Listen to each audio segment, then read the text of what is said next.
Como jefe de clan estoy preocupado porque mi objetivo es enseñar a pintar, pero es que algunos guerreros del clan sois durillos de mollera. Hola, ¿qué tal? Soy José David y te doy la bienvenida a mi canal. En este vídeo os voy a enseñar los errores más comunes que he ido recopilando a través de mi experiencia dando cursos con cientos de alumnos.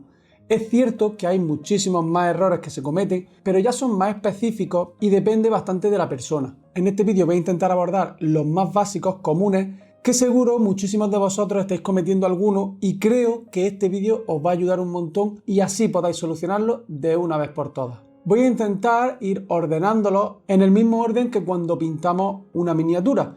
Por lo tanto, vamos a comenzar por el primer error que se comete y este consiste en la iluminación cuando pintamos miniaturas. La iluminación es directamente proporcional a la calidad del pintado de vuestras miniaturas.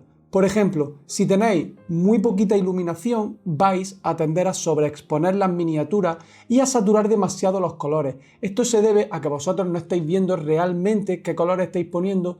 Al tener poquita iluminación también los contrastes los vais a ver mucho más suaves y eso va a llevar a que cuando veáis vuestras miniaturas en un ambiente con buena iluminación vais a ver los colores mucho más sobreexpuestos, también mucho más saturados en algunas zonas, los contrastes demasiado forzados. Por el contrario, si nosotros pintamos con mucha iluminación, habéis elegido una iluminación muy potente o colocáis vuestros flesos muy cercanos a la miniatura, vais a tender a hacer una pintura muy poquito contrastada, ya que intentáis compensar esa propia sobreiluminación que hay en la miniatura. Y por lo tanto, cuando veáis vuestra miniatura en un espacio bien iluminado, vais a ver que vuestros contrastes son demasiado tenues, quizá vuestros colores son más desaturados de lo normal y todo este tipo de problemas que conlleva el tener una iluminación demasiado forzada.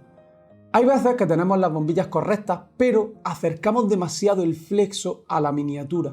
Esto también va a sobreexponer, va a causar el mismo efecto que cuando tenemos demasiada iluminación. No por tener la bombilla más cerca vais a ver mejor, casi siempre es contraproducente. Ahora os quiero dar unos parámetros que son los que yo utilizo y creo que son bastante buenos y genéricos a la hora de pintar nuestras miniaturas. Yo utilizo dos bombillas de 1300 lúmenes, 6400-6500 grados de temperatura, los cuales va a hacer que nosotros veamos los colores bastante bien. Si pintamos con bombillas que sean cálidas o naturales, que son estas de 4000 aproximadamente o 5000, siempre tienden a amarillear un poco. Por lo tanto, cuando estamos iluminando, todos los colores se nos van a igualar demasiado, ya que los vamos a tender a ver un poquito amarillentos. Eso hay que evitarlo e intentar utilizar el tipo de bombillas que os he comentado anteriormente.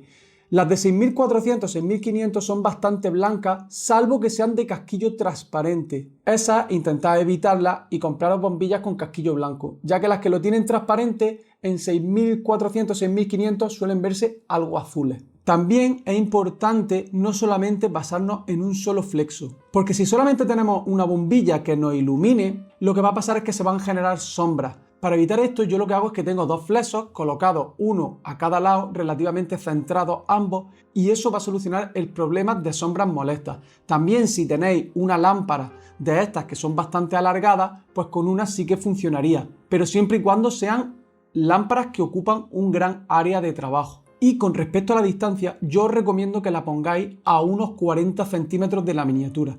Si la acercáis más, se van a ver unos brillos más potentes de lo que realmente son y por lo tanto no le vais a dar el suficiente contraste a vuestras miniaturas.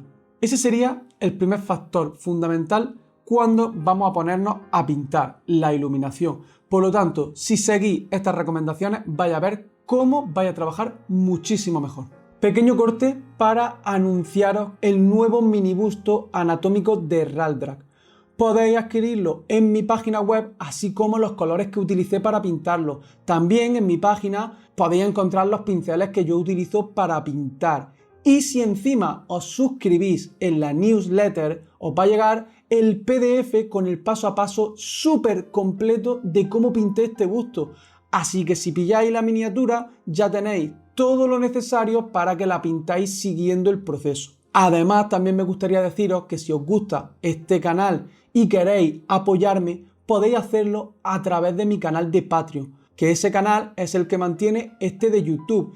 Y no solamente es que me apoyéis, es que vais a poder disfrutar de un montón de videotutoriales completos pintando las miniaturas desde su inicio hasta su fin. Me gusta hacerlo así para que vosotros, si pilláis una miniatura parecida o la misma, tengáis absolutamente todo el proceso para que podáis seguirlo y terminar la miniatura con toda la explicación. En el Patreon tenéis vídeos de teoría y vídeos prácticos que yo creo que os van a ayudar a convertiros en un maestro Jedi del pincel. Punto número 2.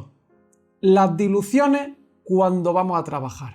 Aquí hay varios aspectos fundamentales que ya he tratado en otros vídeos, pero quiero recopilarlos aquí de una forma muy sencilla, por lo menos lo más básico y lo más común. El primero va a ser el de la capa base. Habitualmente damos una capa base y tiramos la pintura directamente desde el bote. Dependiendo de qué marca y qué pintura en sí, a veces no está mal, porque hay pinturas, por ejemplo, que vienen muy diluidas. Las gamas de aerógrafos suelen venir con una dilución ya buena para aplicarla directamente del bote.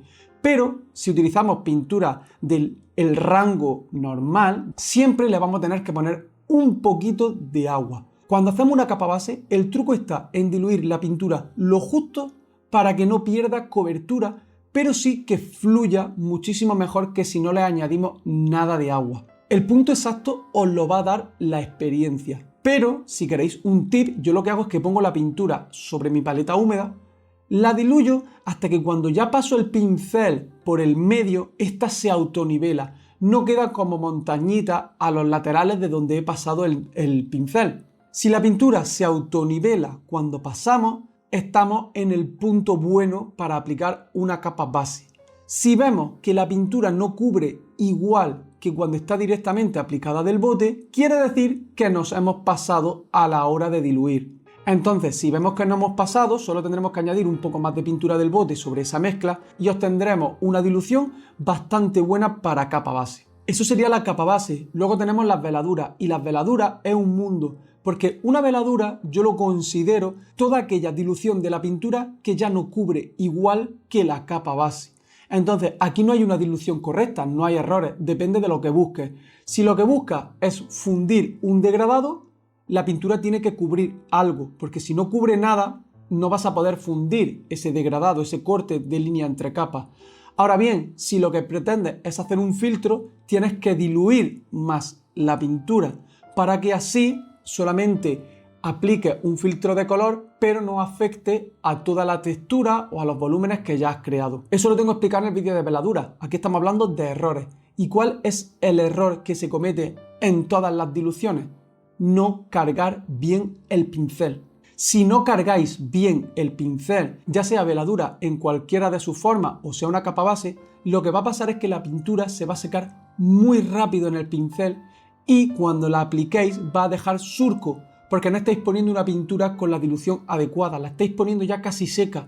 Entonces, cuando apliquéis con el pincel sobre la miniatura, va a quedar rugosa. Para evitar esto, hay que cargar bien el pincel hasta el final, haciendo movimientos rotatorios sobre su propio eje a la vez que arrastramos hacia atrás, llenando de pintura todo el pincel. Y una vez que lo tengamos así, afilamos la punta haciendo el mismo movimiento, retirando el exceso, para que así la punta sea perfecta. Para que de esta manera, cuando la punta se empieza a secar, solo tendremos que girarlo un poquito sobre nuestra mano para volver a hidratar la punta y podamos estar pintando durante mucho tiempo. No os preocupéis que si cada ratito vais quitando la pintura y vais enjuagando el pincel con agua, la pintura no se va a secar en la férula y vuestro pincel no se va a estropear. El problema es si la pintura llega a secarse, pero como lo tenéis muy bien cargado, la pintura va a aguantar bastante. Esto también lo tenéis en el vídeo que tengo sobre pinceles en el canal. Todos los enlaces a estos vídeos en profundidad os los voy a dejar en la descripción. Pero lo que me interesa es que vayáis directamente a los errores. Y el último error común que se comete con respecto a las diluciones es cuando estamos aplicando una veladura, no descargar bien el pincel. Cuando hacemos veladura, también es muy importante que una vez que lo hemos cargado bien, lo descarguemos. Y parece que esto no tiene sentido, pero sí que lo tiene y os voy a explicar por qué.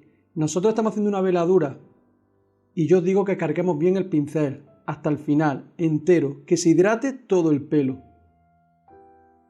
Tenemos nuestra dilución y el pincel muy cargado. Y yo os digo ahora que lo descarguéis mucho. ¿Por qué? Porque cargar mucho el pincel es para que tengamos absolutamente todo el cuerpo del pelo con pintura y no solamente la punta. Y al descargarlo, quitamos el exceso y cuando aplicamos la veladura, hacemos una especie de pátina que no deja gota al final. Simplemente es como crear un velo. Si por el contrario no descargamos e intentamos hacer nuestra veladura, fijaos cómo deja una gota súper gruesa que se mete por los recovecos y no tenemos ningún control. Esto no pasa si lo hacemos con nuestro pincel simplemente humedecido. Y el estar tan cargado hasta el final nos permite hacer las veladuras con el cuerpo completo del pincel. Si solamente tuviéramos la punta del pincel mojada, se iba a secar súper rápido, no íbamos a poder hacer la veladura y iba a quedar marca. De esta manera, el pincel cargado hasta el final y descargado el exceso hasta que solamente quede húmedo, podemos hacer, fijaros, un velo translúcido del cual tenemos un control bastante preciso. El tercer error, y este está bastante relacionado con el segundo, es utilizar pinceles extremadamente pequeños. Yo entiendo que cuando queráis pintar ojos, vuestro sentido común os dice voy a utilizar un pincel pequeño que con este voy a tener mucha más precisión y no voy a fallar. Pero realmente esto es un engaño, porque el pincel pequeño no tiene más punta que un buen pincel, por ejemplo, del número 1 o del número 2. Lo que cambia es el cuerpo y aquí es donde reside el problema. Los pinceles extremadamente pequeños no cargan apenas pintura. Y esto lo que hace es que cuando recojamos la pintura de la paleta y vamos a pintar, por ejemplo, el ojo, la pintura llega seca. Y cuando intentas pintar ese ojo, ves que estás dando golpecitos y no pinta. Porque del trayecto de la paleta a la miniatura se ha secado. Y es porque no tiene cuerpo, no hay buena cantidad de pintura para mantenerla fresca. Entonces, yo recomiendo utilizar un buen pincel del 1 o del 2, los cuales tienen un cuerpo relativamente decente, y eso va a hacer que si lo cargáis bien, acordaos del segundo paso, y lo afiláis como corresponde, retirando el exceso con movimientos rotatorios sobre su propio eje, sobre vuestra mano o la paleta, donde queráis, vais a tener una punta perfecta que va a estar mucho más hidratada porque tiene más pintura en el cuerpo del pincel que hace que se mantenga húmeda. Por lo tanto, vais a tener tiempo suficiente de recoger la pintura, llegar hasta el ojo de la miniatura y pintarlo. Al ser más grande, tienes que intentar ejercer menos presión sobre la miniatura, porque si ejerces presión, va a descargar más pintura. Pero si no ejerces la presión necesaria para dejar mucha pintura, va a tener exactamente la misma precisión que tendría con un pincel pequeño, ya que las puntas terminan siendo igual de afiladas.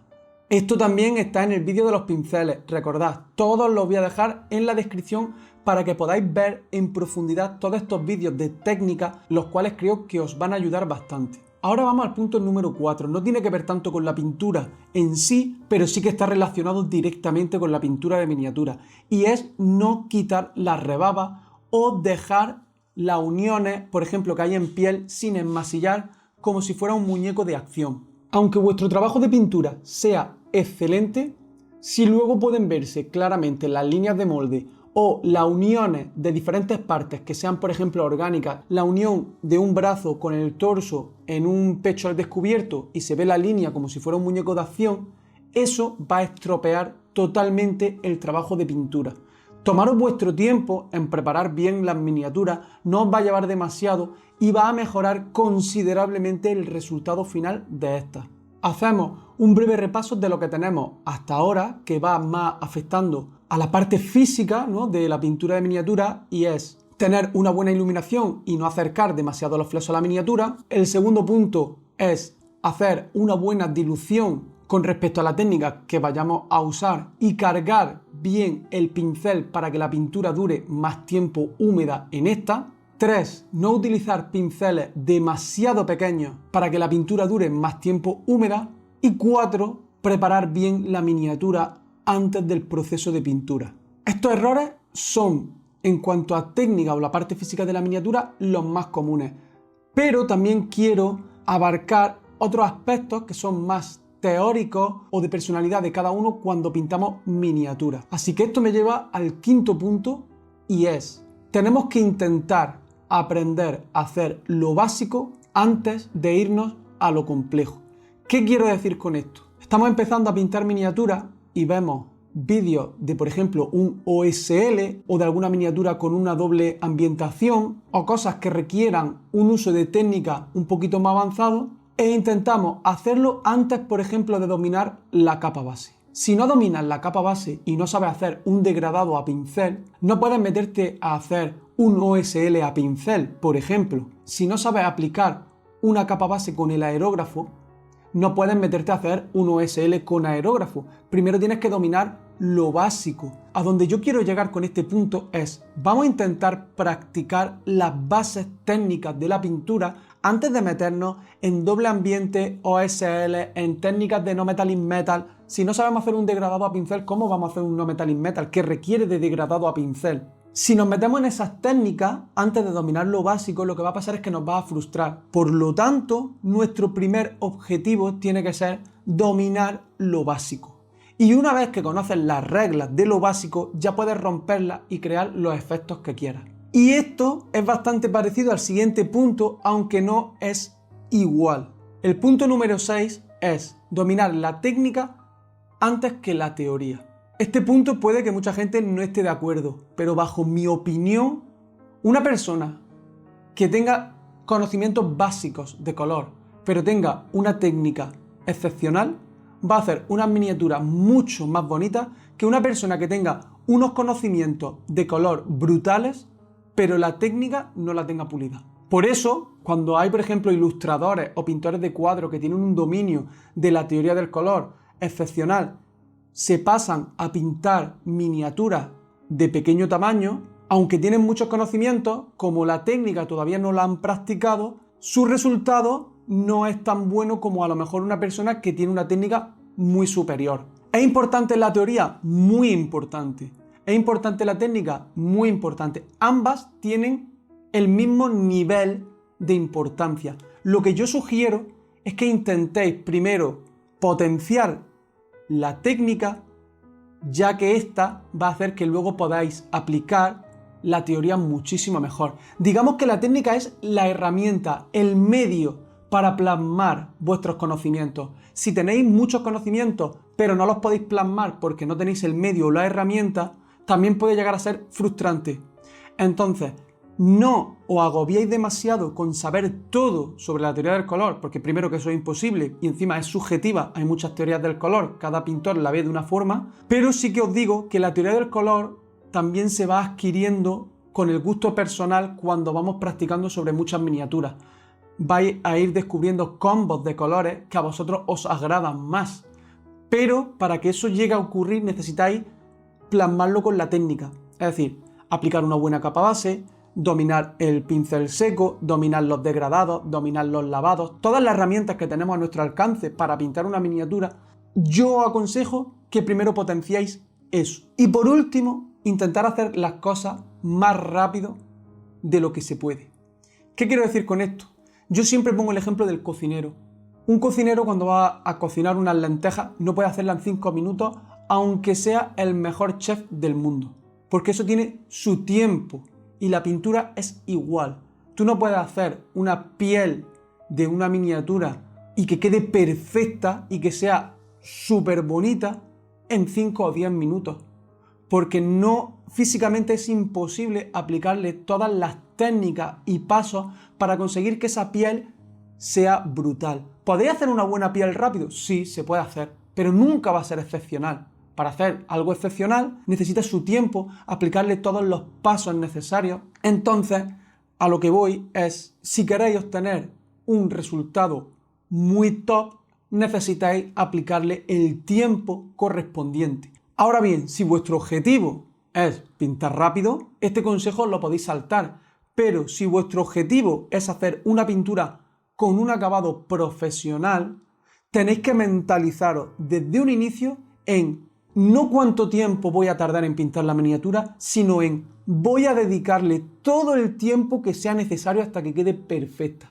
Si son 10 horas para pintar la piel, voy a estar aquí 12 horas, para rematarla todavía mejor. Así no os vais a frustrar y vais a disfrutar del proceso. Ahora me gustaría leer en los comentarios cuáles de todos estos errores vosotros cometíais y si tenéis conocimiento de otros errores que creáis que sean también comunes y yo no lo haya incluido en este vídeo.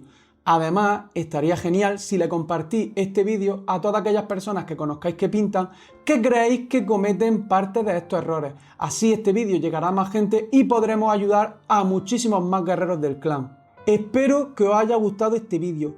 Lo más importante es que os haya servido de ayuda. Así que dicho todo esto, no me enrollo más y hasta la próxima.